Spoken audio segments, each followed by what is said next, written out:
Bhagavate. Om Namo Bhagavate Vasudevaya. Hare Krishna, dear devotees. Thank you so much for joining.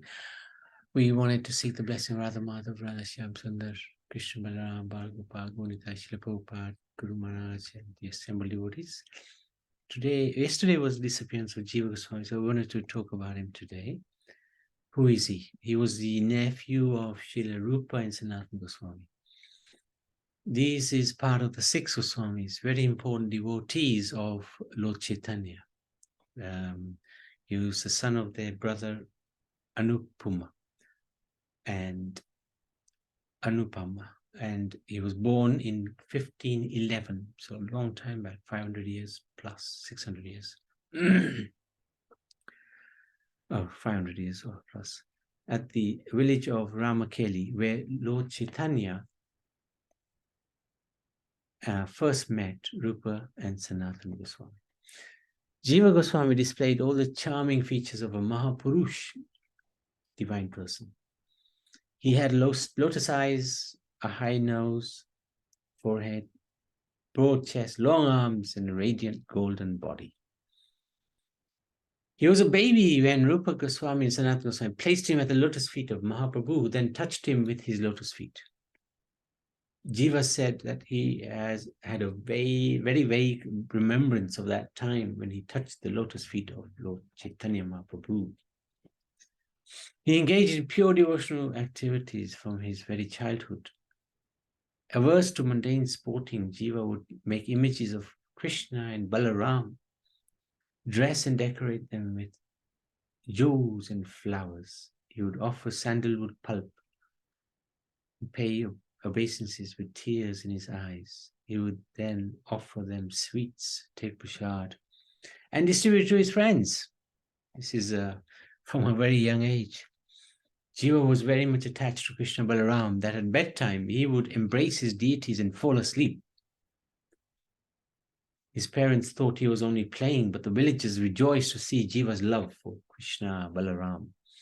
The sight of little Jiva sitting still and gazing unblinkingly upon his Krishna and Balaram struck awe in the eyes of all who saw him.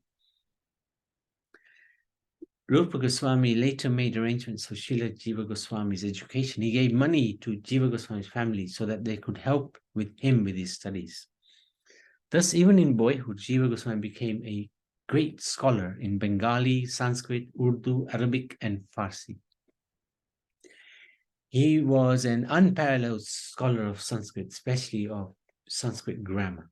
In school, he also quickly mastered poetry, logic, and philosophy. Srimad Bhagavatam was his life. Krishna Katha filled him with happiness. No one dared to speak to him about anything but Krishna. He dreamt of Lord Chaitanya in Sankirtan. He was overwhelmed with love of God, and after the age of 20 left home to go to Navadvip. Unfortunately for Jiva Goswami, Chaitanya Mahaprabhu had already left for the spiritual world. His associates were desperate, as was he. However, he met Lord Nityananda at the home of Srivas Pandit. By the grace of Lord Nityananda, Jiva Goswami visited all the holy sites of Navadvip. Lord Nityananda blessed him by affectionately placing his feet on his head and ordered him to go to Varanasi to study the Vedanta Sutra and then go to Vrindavan.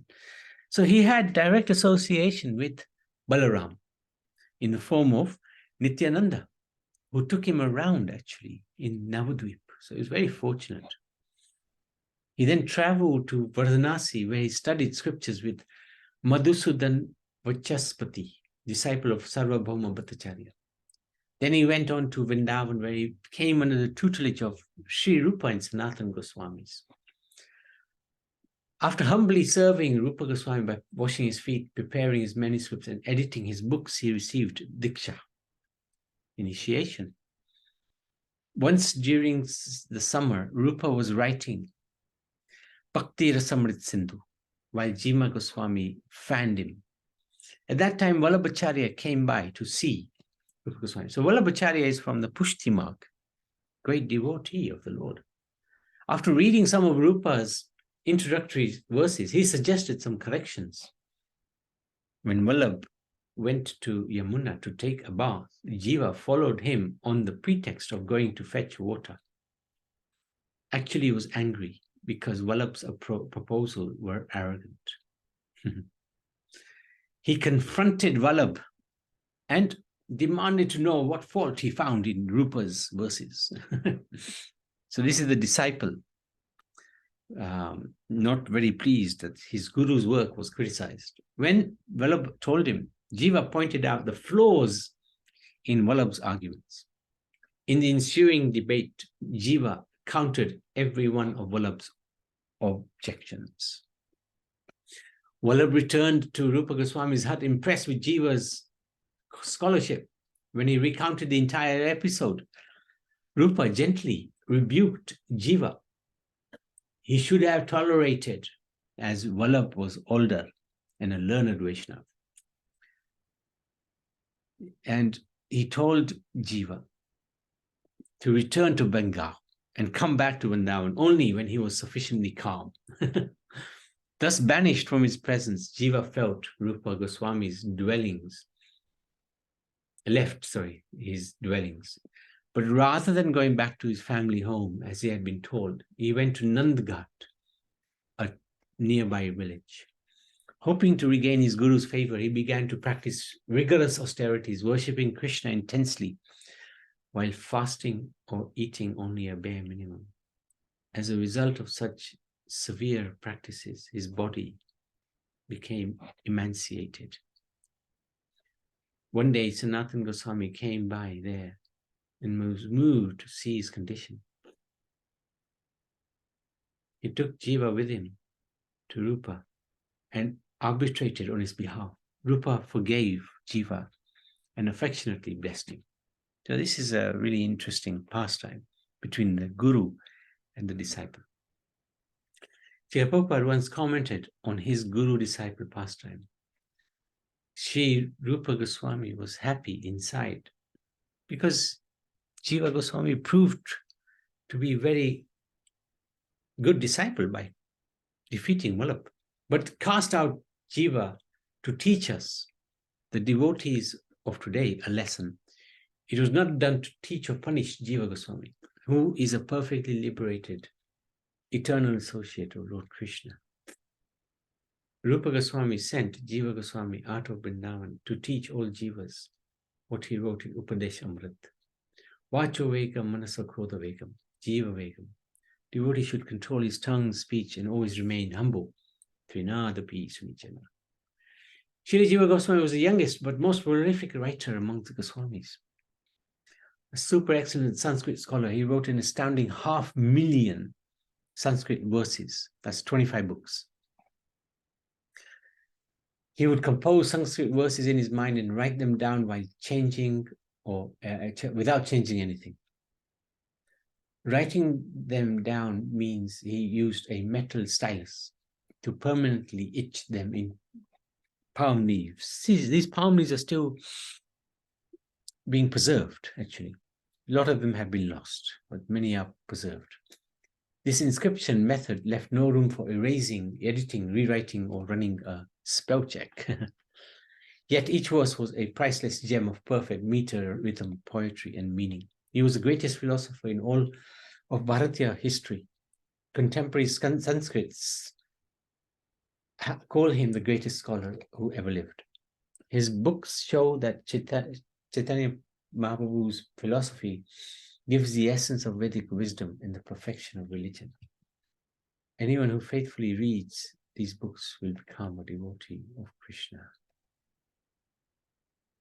Most of his important works are, some of his important works, Sat Sandarbha, which describes the ultimate end of devotional service, establishing the transcendental truths of Srimad Bhagavatam, and also confirming that Chaitanya Mahaprabhu, that Lord Krishna is this supreme absolute truth, Swayam Bhagwan, the cause of everything and the source of all the avatars. He also wrote this Gopala Champu, which gives a description of transcendental mellows in Lord Krishna's eternal pastimes in Vrindavan.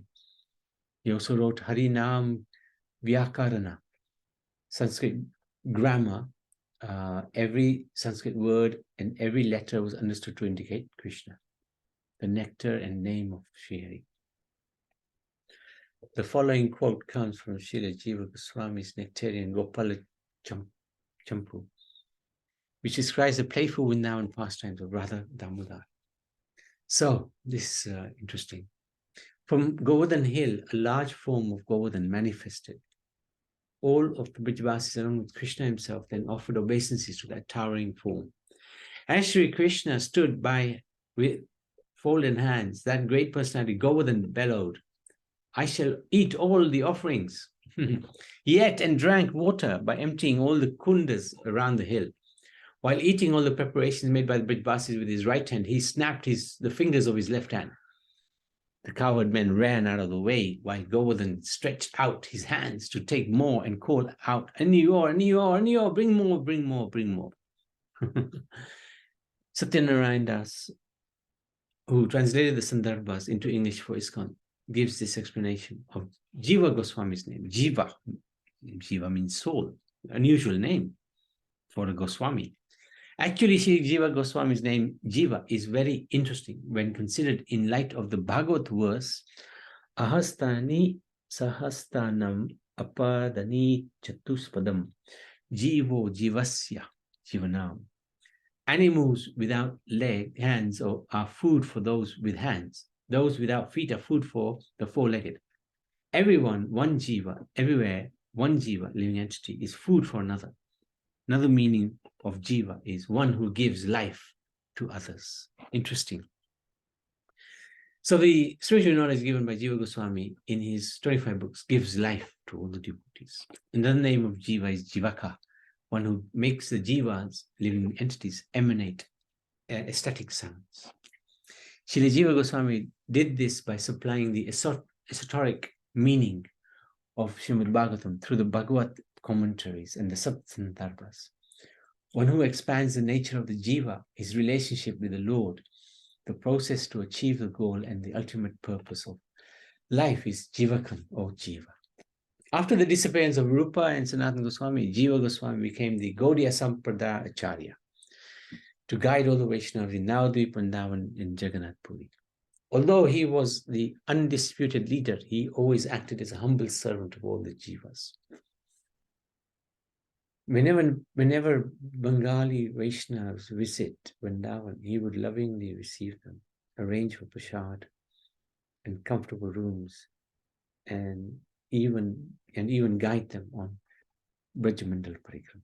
At the request of Acharya Rani Janava Devi Thakurani, Srila Jiva Goswami had Srinivas Acharya Narottam Das Thakur, Shyamananda Prabhu take the Goswami's writings from Vrindavan to Bengal. They translated them into Bengali, distributed them throughout Bengal and Orissa. They also preached extensively and initiated hundreds of devotees. So this deity here is the life and soul of Jiva, Jiva Goswami. Name of this deity is Jai Radha Madhav, Jai Radha Damodar. Very beautiful deities in Vrindavan. And now they're situated in, is it Korali or Jaipur? I think in Jaipur, actually. But this is a replica of the original deities, regarded to be the same as the original. In 1542, Jiva Goswami established the worship of Sri Radha Damodar in Sevakunj, Vrindavan. His samadhi stands in the temple compound. Jiva Goswami is Vilas Manjari in Radha Damodar's Nitya Vrindavan Leela. Jiva Goswami appeared on Bhadra Shukla Dwadasi yesterday. His disappearance day is Posha Shukla Tritiya. So that's the pastime of Jiva Goswami. Any comments, any questions? Okay, we can stop there. Jiva Goswami ki jai.